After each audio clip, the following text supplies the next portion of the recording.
मैं आपसे धन लेने के लिए आया हूं। और महाराज ये भी सत्य है कि आपके द्वारा जो आप मुझे धन देंगे उसे मैं हो सकता है कि जीवन में कभी चुका भी नहीं पाऊं, आपको वापस नहीं कर पाऊं, ये भी सत्य है। लेकिन महाराज ये भी सत्य है कि आज संत यदि मेरे दरवाजे से भूखे चले गए तो मैं अपने प्राण भी त्याग दूंगा। अब सेठ जी बेचारे क्या करते। सेठ जी ने विचार किया कि काम करो, मैं आपको तो धन दे दूंगा लेकिन आप मुझे वचन दो। सेठ जी के यहां कुआं नहीं थी तो उन्होंने कहा कि हमारे घर की जो महिलाएं हैं वो जल के लिए बाहर जाती हैं, इसलिए आप मुझे वचन दो कि आप मेरे यहाँ खाली जगह पड़ी है उसमें आप दोनों लोग कुआं खोद करके मुझे दोगे। कुआं जी महाराज ने स्वीकार कर लिया और कहते हैं कि कुआं जी महाराज को सेठ जी ने धन दे दिया। जाकर के उन्होंने संतों की बड़ी सुंदर सेवा की, भोजन कराया और भोजन कराने के बाद अगले दिन से कुआं जी महाराज सेठ जी के यहाँ गए और कुआं खोदने का काम प्रारंभ कर दिया। कुआं खोदते खोदते एक दिन कुआं जी महाराज ने देखा कि कुएं के अंदर जल मिल गया। प्रसन्न हो गए और कहा देवी देखो जल्दी आओ, जल्दी हमारे यहाँ कुएं में जल मिल गया। प्रसन्नता से दौड़ करके उनकी धर्मपत्नी आई और पुनः मिट्टी निकाल करके कि अब जल्दी जल्दी करो, कुएं में पानी मिल गया, आज से हमारी सेवा समाप्त। और जल्दी मिट्टी लेकर के वो जो है एक बर्तन का मिट्टी का बर्तन पात्र खाली करने गई।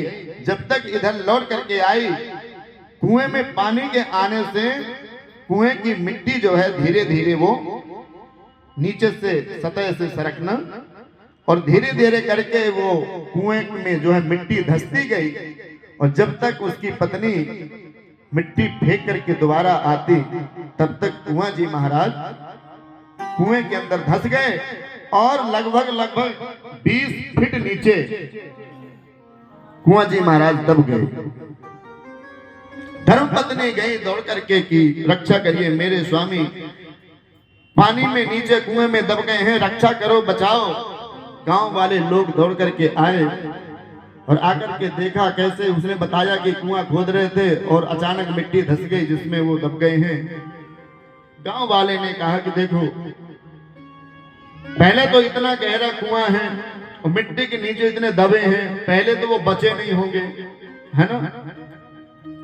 और बच भी मान लीजिए कि हम इन्हें खोद के बाहर भी निकालते हैं तो आप तो ऐसे दुखी हो, और यदि आप उनके पार्थिव शरीर को देखेंगी तो और ज्यादा दुखी होंगी। इस प्रकार से जितने भी गांव के लोग थे,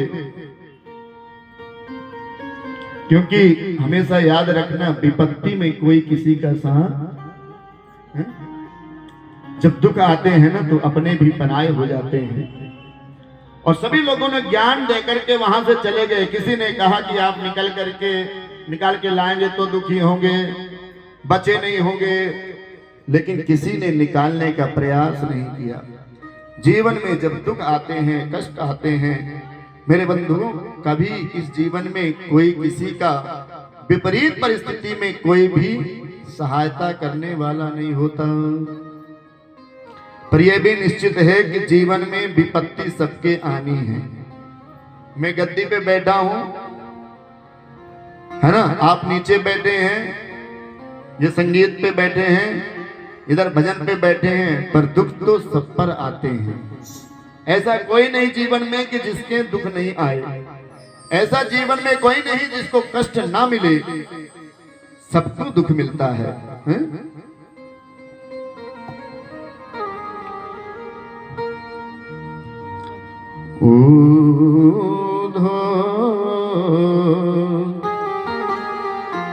जब